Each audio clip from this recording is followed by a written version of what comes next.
창세기 1장부터 11장까지 계속해서 일정한 패턴이 반복적으로 나오고 있습니다. 뭐냐면 하나님은 창조 때부터 계속해서 불러내시고, 그리고 흩으시고, 불러내시고 온 땅에 흩으시고, 그리고 사람들은 그 불러내심과 흩으심에 반해서 자기들만의 세계를 만들고, 그리고 하나님은 그 세계를 다시 깨부수시고 다시 흩으시고 다시 불러내시고, 그 사람들은 또 자기들의 성을 만들고 자기들의 도시를 만들고, 또 하나님은 또 계속해서 불러내시고. 그래서 창세기 1장부터 11장까지 특별히 원역사라고 부르는 이 앞 처음에 11장까지 계속해서 이 장면이 반복되고 있습니다. 하나님이 하시는 일은 항상 창조적인 결과를 만들어내지만 사람들이 벌이는 일은 항상 반창조적인 그런 결과를 나타내고 있습니다. 뱀이 여자하고 대화할 때 하나님이 의도적으로 배제되었습니다. 둘이서 작당을 할 때 하나님이 의도적으로 소외되었습니다. 모든 곳에 하나님이 계시는데 하나님이 그 자리에서 소외가 된 것이죠. 그리고 나서 엄청난 사건이 일어났습니다. 가인이 아벨을 죽이던 그 들판에서 분명히 하나님도 그 자리에 계셨을 텐데 가인은 마치 하나님이 없는 것처럼 동생을 죽였습니다. 홍수 후에 시날 땅에 모인 사람들끼리 이야기를 합니다. 우리가 벽돌을 만들자. 우리가 견고히 벽돌을 구워서 우리가 하늘에까지 탑을 쌓자. 우리 이름을 내자. 여기에 하나님이 들어갈 틈이 없습니다. Let us make. 우리끼리 만들어 보자. 마치 하나님이 그곳에 안 계시는 것처럼 자기들끼리 대화를 합니다. 또 결과는 비극이었습니다. 건설이 중단되고 그들의 바람과는 다르게 결국은 뿔뿔이 흩어지게 되었습니다. 이 반복적인 패턴에서 도출되는 결론이 하나 있습니다. 사람들이 하나님을 배제시키고 그들의 공간에 하나님을 소외시킬 때마다 항상 사건이 터지고 비극적인 일이 일어났습니다. 인간이 범죄한 이후로 항상 벌여왔던 일은 하나님 없이 우리끼리 잘 해보자 였습니다. 뱀이 처음부터 했던 거짓말이 이겁니다. 하나님 없이도 너희 잘 살 수 있어. 너희가 하나님이 될 수 있어. 그리고 고전적인 이 처음 거짓말이 지금도 먹히고 있다는 것입니다. 가인이 하나님을 떠나서 그곳에서 에녹성을 쌓았습니다. 사람들이 시날 땅에 모여서 바벨탑을 쌓았습니다. 왜 사람들은 하나님을 떠나면은 성을 쌓고 탑을 쌓고 도시를 만들고 자기들의 세계를 이렇게 만들려고 할까? 이유는 간단하죠. 하나님을 떠났으니까 하나님과 함께 하던 그 누림이 사라지니까 스스로 자기를 지켜야 됩니다. 자기를 지키기 위해서 쌓을 수 있는 것은 성이고 탑이고 자기 집이고, 자기를 가릴 수 있는 것들은 나뭇잎으로 만든 치마고 갑옷을 입어야 되고, 내가 나를 보호해야 한다는 그 강박 때문에 하나님을 떠난 인간들이 항상 만들어 왔던 것들이 나뭇잎으로 만든 옷, 그리고 성을 쌓고 탑을 쌓고 도시를 만들고 갑옷을 입고. 어린아이는 부모와 항상 함께 있잖아요. 그러니까 자기가 먹을 거, 자기가 살 집, 자기가 무언가를 생존을 책임질 필요가 없습니다. 그냥 부모의 것을 내가 누리면 됩니다. 부모의 집에서 살고 부모가 주는 거 먹고 그 안에서 모든 것을 마치 자기의 것으로 누리고 공유합니다. 근데 원래 하나님이 만든 세계가 그런 세계였다는 거죠. 하나님이 만드시고 그 세계와 하나님과 하나님의 형상으로 지음받은 인간과 그리고 모든 피조 세계가 더불어서 함께 살아가는 세계였다는 겁니다. 하나님이 사람을 처음 만드시고 나서 제일 먼저 하신 일이 복을 주셨다는 거예요. 하나님이 사람을 만드시고 복을 주셨다. 그리고 온 땅에 흩어져서 하나님이 주신 그 복을 나누고 함께 누리라고 명령을 하셨습니다. 그게 창세기 1장 26절에서 28절까지 나오는 내용입니다. 우리의 형상을 따라, 우리의 모양을 따라 우리가 사람을 만들고 하나님이 사람을 만드시고 남자와 여자로 만드시고 그들에게 복을 주시고 온 땅과 땅에 기는 모든 것을 다스리게 하자. 근데 하나님을 떠난 인간은 두려움 때문에 흩어질 수가 없죠. 하나님은 온 땅에 흩어져서 내가 너희에게 준 복을 나누고 뿌리고 함께 누리라고 말씀하셨는데 하나님 떠났으니까 온 땅에 흩어질 용기가 안 나는 겁니다. 사람들이 성을 건설하고 도시를 만드는 이유가 있습니다. 흩어짐을 면하고 자신들의 이름을 내기 위해서. 창세기 11장의 바벨탑 사건에서 볼 수 있는 것처럼 하늘까지 닿으려는 그 시도, 우리의 이름을 만방에 내려는 그 시도는 결국은 하나님 없이 우리만의 왕국, 우리만의 어떤 그런 세계를 만들어서 그 안에서 우리가 왕노릇 하자라는 이야기였던 것입니다. 그러면 하나님은 왜 사람들이 모일 때마다 이렇게 흩으시는가? 도시를 만들고 성을 쌓고 이게 정말 하나님이 싫어하시는 것인가? 하나님이 원하지 않는 것인가라는 겁니다.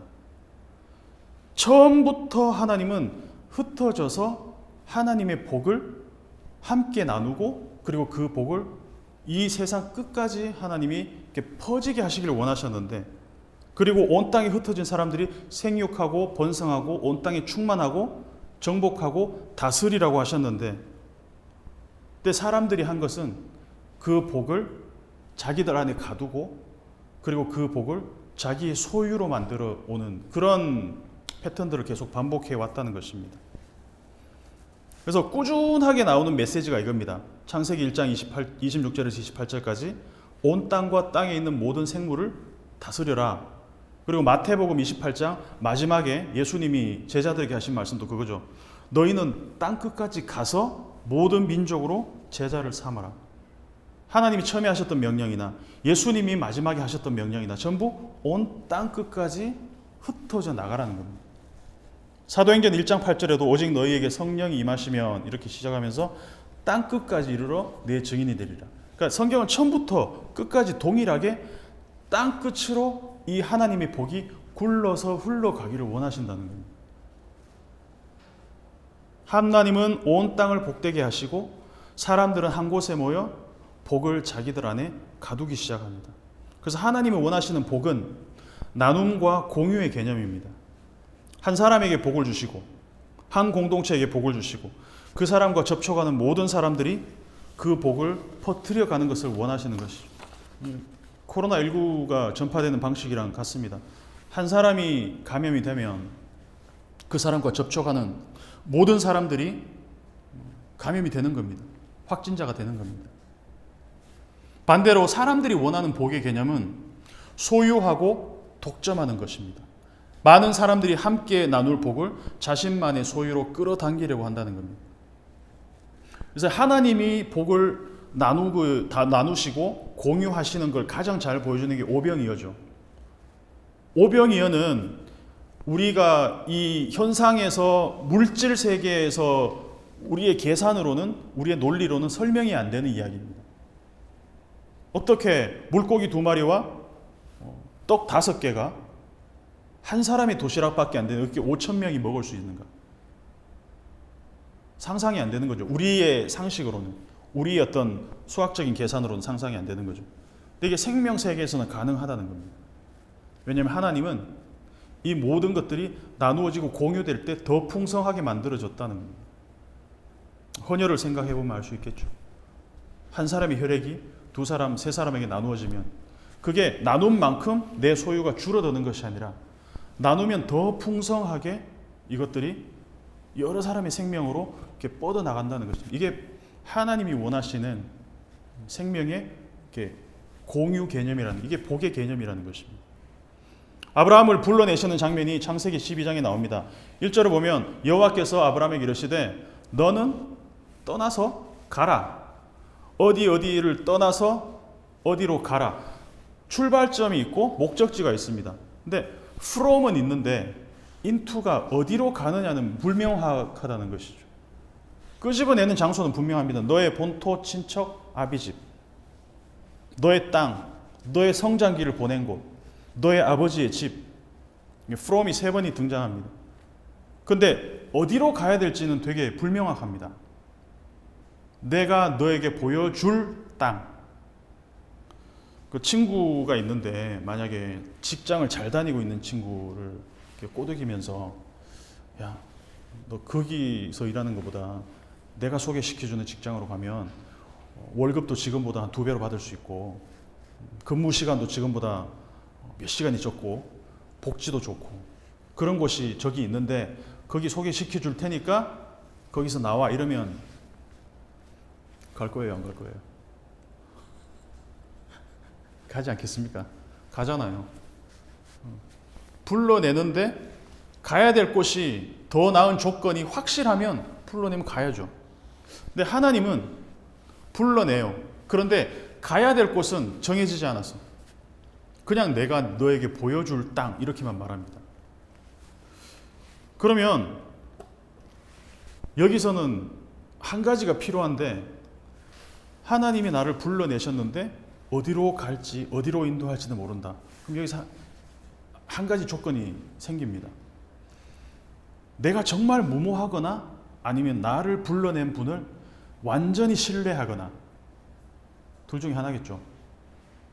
근데 아브라함 이야기가 창세기 12장부터 25장까지 쭉 이어지는데 이 전체 아브라함 내러티브를 쭉 읽어보면 아브라함은 정말 무모할 정도로 하나님을 믿는 모습도 보이고 어떨 때는 아브라함 스스로 계산하기 이게 아니다 싶으면 자꾸 이렇게 조금씩 옆길로 새기도 하고 결국은 하나님이 조금씩 구체적으로 보여주시는 그 약속들을 아브라함이 이렇게 만나게 되죠.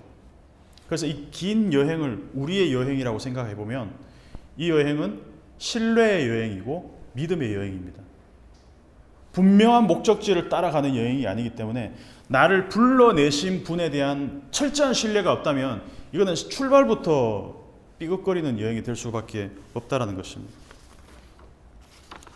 오늘 이야기를 조금 이제 앞쪽으로 가서 보면 창세기 11장에서 바벨탑 이야기가 나오고 그리고 그 족보가 나온 다음에 아브라함의 아버지 데라가 또 하란으로 옮기다가 하란에서 죽는 장면이 나옵니다.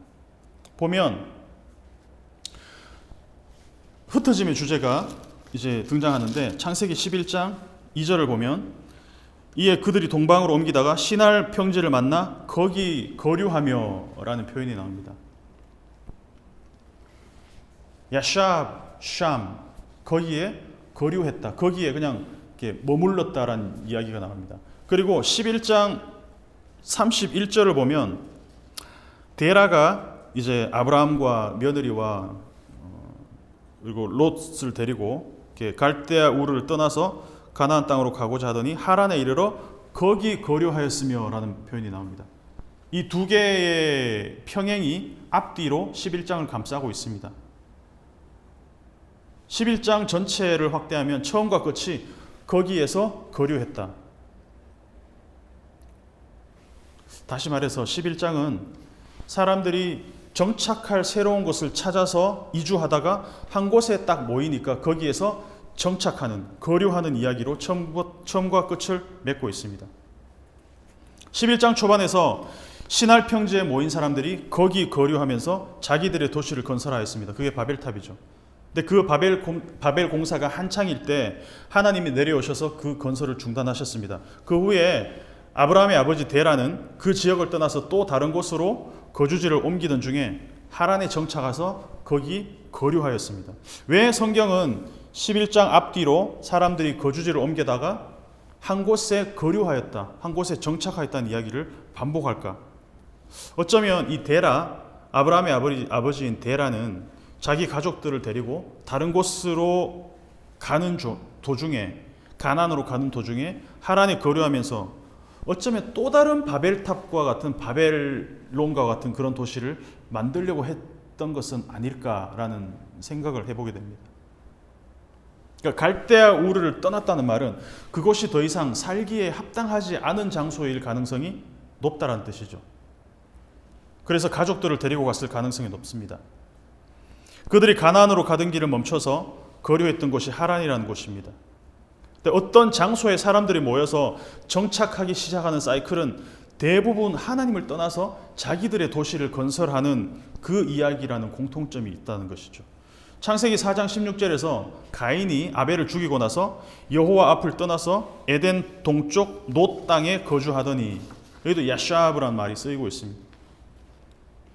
그러면 성경은 한 곳에 정착해서 집 짓고 아이 낳고 사는 것을 거부하는 걸까? 성경은 이렇게 정착해서 안정적으로 사는 것을 싫어하는 걸까? 그냥 방랑하면서 막 이곳저곳 흩어다니는 걸 성경은 원하는 걸까? 하나님이 그걸 원하시는 걸까? 그게 아니라는 거예요.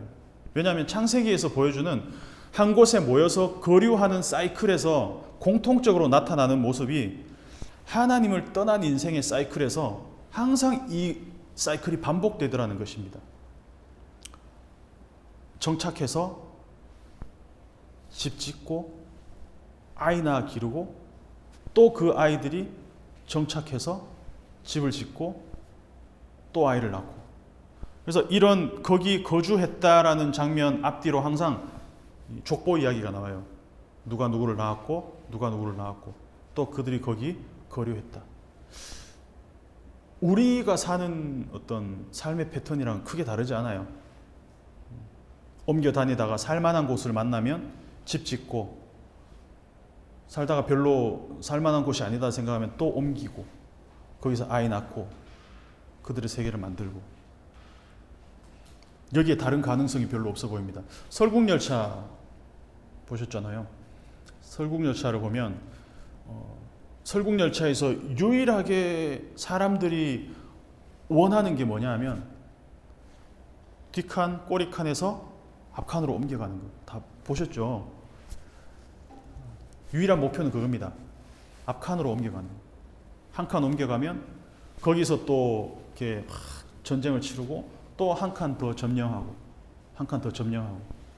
근데 결국 계속 가다 보면 뭐 머리칸까지 가겠죠.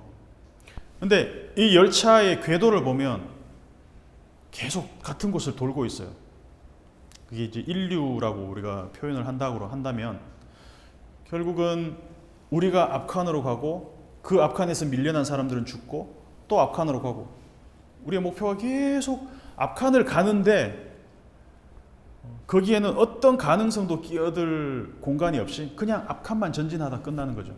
그게 수직으로 만들게 되면 이제 스카이캐슬이 되는 거예요. 피라미드가 되는 거예요. 최상층에 올라가기 위해서 애를 쓰고 밀려나든지 더 올라가든지 바벨탑을 쌓든지 아니면 설국열차처럼 계속 앞칸으로 옮겨가든지. 근데 그 설국열차에서 제가 인상 깊게 봤던 장면이 송강호 씨가 그렇게 얘기하죠. 나는 저 앞칸으로 가는 저 문을 여는데 관심이 없다. 뭐라고 얘기합니까? 나는 저 옆문을 여는데 관심이 있다. 저 거기서 되게 좀 소름 돋았습니다. 우리가 알고 있는 세계, 우리가 항상 앞으로 전진하고 위로만 직진하는 그 세계가 단 줄 알았는데 옆문이 열릴 수 있다는 가능성을 염두에 두고 산다는 것입니다. 그 옆문이 열리고 완전히 다른 세상이 우리 앞에 펼쳐질 수도 있다는 가능성을 보여준다는 것이죠. 근데 우리는 그 가능성을 경험하지를 못하고 살아요. 왜냐하면 옆문을 열면 죽는다고 생각하기 때문에. 이 성이 균열되고 이 성이 무너지면 죽는다고 생각해요. 그래서 어떻게든 벽돌을 쌓고 쌓아서 계속해서 견고하게 굽자라고 하는 게 우리 인생에, 우리가 도시를 만들고 그것을 강하게 만들어낸 목적이라는 거예요. 왜냐하면 우리가 지켜야 되니까. 하나님을 떠났으니까 내가 나를 지켜야 되고 우리가 우리 스스로를 지켜야 되니까 더 견고히 구울 수밖에 없고 더 견고히 쌓을 수밖에 없다는 겁니다. 근데 거기에 하나님이 들어올 공간은 없다는 거예요. 균열이 나지 않는 이상.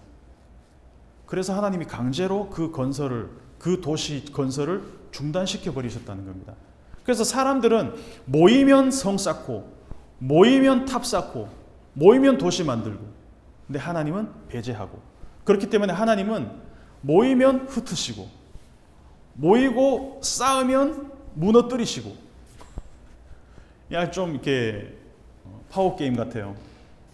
사람들은 쌓고 하나님은 허물고, 심지어 뭘까지 쌓느냐 하면 성전까지도 인간은 바벨탑처럼 쌓습니다. 왜냐하면 그 종교라는 탑을 쌓으면 하나님과 상관없이 자기들의 의를 쌓기 시작하고, 그 공간 안에서 자기들이 그 왕국 안에서 왕노릇하기 위해서. 근데 하나님이 그 성전까지 무너뜨리세요. 자기의 집이라고 하는 그 성전, 이거 너희가 내 성전이라고 얘기하지, 내 집이라고 얘기하지. 그 거짓말이야. 예레미야에서 얘기하잖아요. 그래서 예수님도 말씀하시죠. 이 성전을 헐라 내가 사흘 안에 다시 일으키겠다라고 말씀하시는 겁니다. 성경에서 우리가 창세기 1장에서 12장까지만 봐도 한 곳에 정착해서 거기 거류함의 사이클을 반복되지만, 하나님은 거기서 불러냄의 사이클로 맞받아서 응수하고 계신다는 거죠. 이 불러냄의 이 모티브는 창세기 1장부터 계속되죠. 빛이 있으라, 어둠 가운데 빛을 불러내시고, 하나님 형상으로 사람을 불러내셔서 가능성의 그 존재들을 하나님이 실제로 불러내시죠. 홍수 가운데서 방주에서 노아를 불러내시고, 바벨탑을 쌓는 그 갈대아 우르 지역에서 아브람을 불러내시고, 이집트의 그 성을 쌓는 그 공간에서 이스라엘 민족을 불러내시고, 궁극적으로는 어디까지 불러내십니까? 에클레시아, 지난번에 말씀드린 에클레시아, ekphrom, 칼레오, 부르다, 밖으로 불러내는 에클레시아, 교회로 하나님이 지금도 불러내고 계시다는 거죠. 그래서 불러냄의 역사는 지금도 계속되고 앞으로도 계속될 거라는 것입니다. 도시 자체가 잘못한 것은 없습니다. 만약에 어떤 도시가 고도로 발달된 시스템을 갖고 사람들의 살기에 완벽한 환경이 조성된다면 어떻게 될까? 이거를 조금 다르게 보자고요. 도시화에서 가장 중요한 것은 기계화, 그리고 사람의 역할을 대신하는 로봇들의 그 역할들. 롯데리아 같은 데 들어가서 이제 알바 대신에 키오스크가 있잖아요. 대신 계산하는. 그러면 사람이 할 일들을 이 기계가 계속 하기 시작하고, 공장에서 100명의 인력이 필요했는데 시간이 지나면서 그 자동화 시스템이 진행되면서 사람들이 50명으로 줄고 20명으로 줄고 기계가 점점 늘어나고, 그러면 사람들은 기계에 의해서 일자리를 잃게 되고 점점 밀려나게 되겠죠. 기계에 의해서 잠식당한 인간의 세계.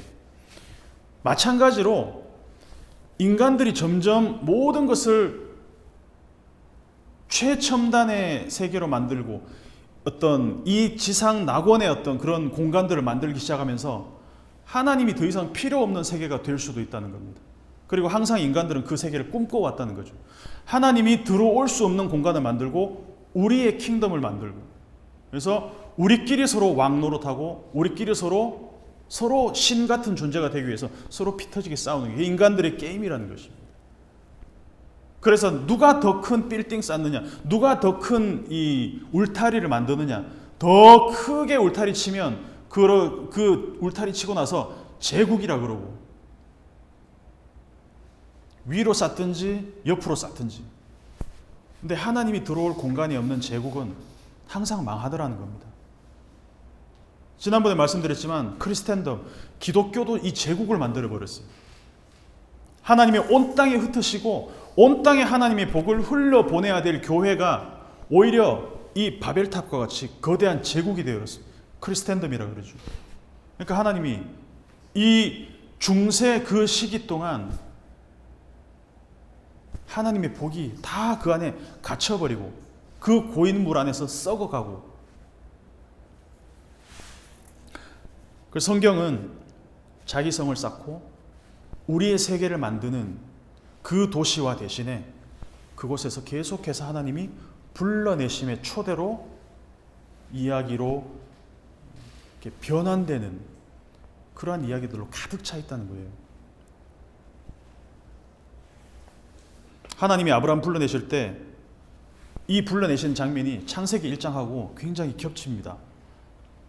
아싸라는 표현은 만들다라는 말이에요. 하나님이 만들다, 창조 용어입니다. make, 하나님이 만들다.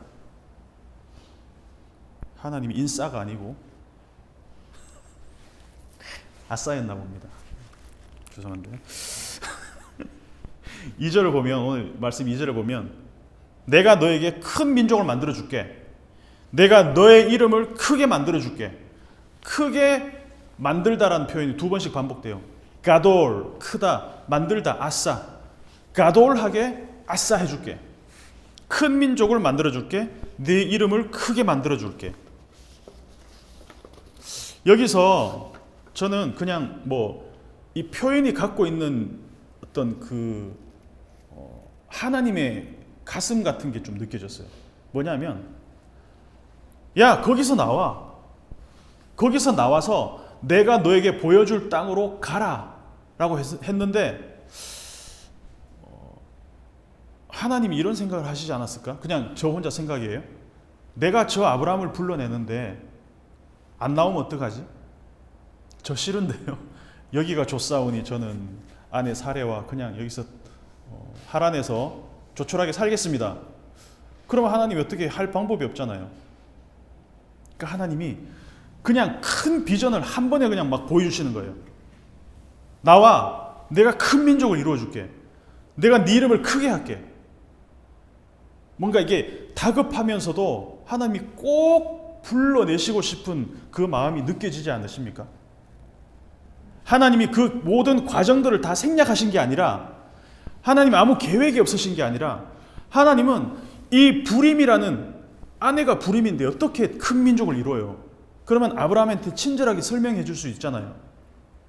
자, 일단 너의 아내부터 생식 기능이 살아나게 해준 다음에, 그 다음에 그 아들을 낳고, 그 아들이 또 아들을 낳고, 이렇게 해서 너 엄청나게 큰 민족이 될 거야. 상세하게 이런 설명하는 과정이 아니라, 일단 너 거기서 나와. 내가 큰 민족을 이룰게. 그냥 결론부터 땅 던지는 거예요. 너의 이름을 크게 해줄게. 결론부터 땅 던지는 거예요. 하나님이 디테일이 약하신 분도 아니고, 하나님이 그 모든 계획이 없는 분도 아니지만, 하나님은 그냥 이 큰 벅찬 이 모든 그림들을 빨리 보여주고 싶은 거죠. 일단 나와. 시간이 없어. 빨리 나와. 그리고 나서 하나님이 시간이 흐르면서 하나씩 하나씩 이루어가는데, 한치의 오차도 없이 하나님의 약속을 너무나 분명하게, 내가 너에게 보여줄 땅, 너무 모호하던 그 공간을 하나님이 정말 구체적인 그 땅으로 하나님이 인도해 내시다는 것이죠. 우리가 은행에 100만 원을 들고 갔다고 합시다. 거기서 은행 직원이 100만 원 투자하시면 조금씩 목돈을 만드는 과정을 이렇게 설명하면 나중에 이게 막 불려서 나중에 큰 돈이 될 거예요. 이렇게 합리적으로 설명을 하면 어떻게 되겠습니까? 혹해서 이 상품에 가입을 하겠죠. 그런데 일단 그 모든 과정을 다 생략하고 100만 원 넣으면 10억 만들어 줄게요. 중간 과정 다 생략하고 이렇게 얘기하면 맡기겠습니까? 이 피 같은 100만 원, 이건 난리일 것 같아서 절대 못 맡길 것 같아요. 우리가 하나님을 믿지 못한 이유도 여기 있는 것 같아요. 그 과정을 디테일하게 알려주지 않고 일단 큰 그림만 딱 제시합니다. 그게 가능하다고? 그 가운데 우리가 하나님을 신뢰하는 신뢰가 없다면 절대로 따라 나오지 못하는 거예요. 그래서 제가 아내하고 얘기하면서 그런 가정도 해봤어요. 정말 하나님은 아브라함만 불러내셨을까? 아브라함이 거절하면 어떡하지? 또 다른 아브라함이 있을 수도 있었을까? 만약에 또 다른 사람을 하나님이 초청하셨는데 불러냄을 거절했기 때문에 어쩌면 아브라함이 이 역사 가운데서 아브라함과 다윗이 예수 그리스도의 그 계보의 선조가 된 것은 아닐까? 가능성입니다. 그러나 결국은 아브라함은 거기에 부름에 응답했고 나왔습니다. 일단 나와. 나 믿고 따라와. 큰 민족을 만들어줄게. 너 이름을 크게 해줄게. 하나님은 무언가를 이루실 때 단번에 이루시기도 하지만 무언가를 허무실 때도 단번에 허무십니다. 사람들은 벽돌을 한 칸씩 쌓으면서 이게 저 하늘에 닿을 때까지 어떻게 이게 올라갈까를 이렇게 상상하면서 한 칸씩 한 칸씩 올라가지만 하나님은 내려오셔서 한 번에 중단시켜버립니다. 하나님이 계획에 맞지 않는다면 단번에 그 공사를 중단시키기도 하시지만 하나님이 불러내실 때는 없는 것을 있는 것으로 불러내시고 죽은 자를 살리기도 하시고 하나님은 단번에 이루기도 하신다는 거죠. 물론 그 과정에 있어서 하나님이 굉장히 디테일하게 움직이시지만 모든 것은 하나님의 능력은 우리의 상상과 우리의 어떤 그런 스펙트럼을 훨씬 뛰어넘는다는 것입니다. 하나님은 그 중간 과정을 친절하게 설명하지도 않으십니다.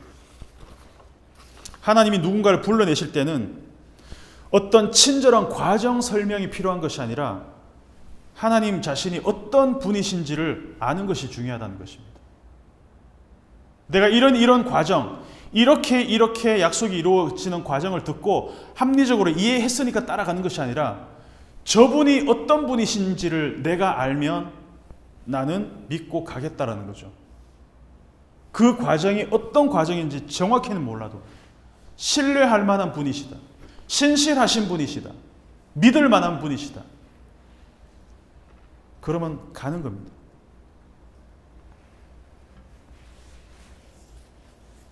이 약속이 진실되다면 이분을 믿고 따라가지 않을 이유가 없죠.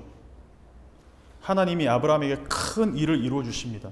이 약속은 아까 읽었던 창세기 1장 26절에서 28절을 다시 기억나게 하십니다. 하나님의 형상으로 사람을 만드시고 하나님이 복을 주셨어요. 이 복, 아까도 말씀드렸지만 하나님과 나의 관계를 의미하는 것이 복이지 원래는 하나님 거였는데 이 복을 내 소유로 만드는 것을 의미하지 않습니다. 탕자가 아버지 집을 떠나는 순간 어떻게 됩니까? 아버지와 떨어졌고 아버지와 단절됐기 때문에 내가 먹고 살아야죠. 그래서 내 세계를 만들어야 되죠. 뭐가 필요합니까? 돈이 필요합니다. 아버지 소유를 반을 떼와서 내 소유로 만들어야 내가 먹고 살 수 있습니다. 아버지 집에서는 그냥 누리던 것들이. 그러니까 결국은 다 떨어지고 나니까 어떡합니까? 아버지께 돌아올 수밖에 없다는 것이죠. 돌아오기 전에는 완전히 잃어버리기 전까지는 돌아올 수가 없다는 겁니다. 2절에서 네가 복이 될 거야. 이 말은 하나님과 아브라함의 관계 안에서만 유효합니다. 시편 1편 복 있는 사람은 시냇가에 심은 나무에 비유하는 이유입니다. 결론이죠. 하나님과 단절된 사람은 자기가 살아남아야 되기 때문에 모이면 성을 쌓고 도시를 건설하고 사람들이 도시를 만들어야 그 안에서 우리 세계를 구축하고 내가 나를 지킬 수가 있다는 것입니다. 결과는 똑같습니다. 우리가 만든 세계는 언젠가는 없어집니다. 우리가 쌓은 것들은 언젠가는 무너집니다. 단절되면 언젠가는 죽습니다. 분명한 진리죠.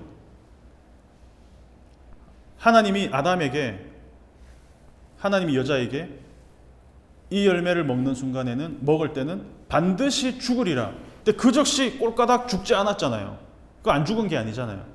근데 그때부터 하나님과 단절되었기 때문에 언젠가는 죽는 불멸이 아닌 영원의 존재가 아닌 그냥 시한부 인생이 되었다는 것이죠. 이미 죽었다는 것입니다. 손가락이 잘려나가면 당장은 손가락의 형상을 갖고 있을지 몰라도 점점 썩고 이것은 이제 더 이상 내 몸이 아닌 것이죠. 마찬가지입니다. 코드에 뽑히고 나면은 언젠가는 이 배터리가 닳게 되어 있다는 것입니다. 하나님과 단절되는 그 순간부터 더 이상 나는 어떤 상태가 아니다라면 복된 상태가 아니라는 거예요. 왜냐하면 하나님이 나에게 접촉되어 있는 순간만 나는 어떤 상태다? 복된 상태다. 하나님이 복을 주시는 그 순간은 나는 하나님과 접속이 되어 있는 상태라는 거예요. 내가 너에게 복을 준다 이 말은 늘 하나님과 연결이 되어 있다는 것을 의미합니다. 그래서 마지막으로 3절이 그 원리를 잘 설명해 주죠. 3절을 보면 너를 축복하는 자에게 내가 복을 내리고 너를 저주하는 자에게 내가 저주하리니 땅의 모든 족속이 너로 말미암아 복을 얻을 것이라 하신지라. 아브라함이 하나님과 그 복의 와이파이를 공유하고 있다면 너는 내 모든 데이터를 너의 것으로 누릴 거야. 하나님 100기가가 있다면, 와이파이만 켜져 있다면 그 모든 게 내 거가 된다는 것입니다. 근데 이 공간 안에서 만약에 그 비밀번호를 알고 있고 그 와이파이를 내가 공유만 한다면 우리 모두가 그것을 우리의 데이터로 누릴 수가 있다는 거예요. 근데 만약 그 비번도 모르고 내가 그 접속이 끊겨 있다면 어떻게 되겠습니까?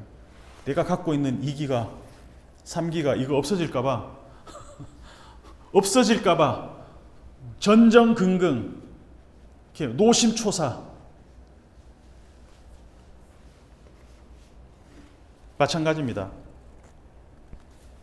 하나님의 것을 내 거로 누리기 시작하면 나뿐만 아니라 나로 인해서 그것을 함께 누리는 모두가 함께 복을 받는, 이 오병이어의 논리고 오병이어의 원리잖아요. 이 반대가 단절된 세계의 생존 원리. 네 주머니에 있는 것을 내 주머니로 갖고 와야 이게 복이다라고. 그리고 세상에서는 성공했다라고 얘기하잖아요.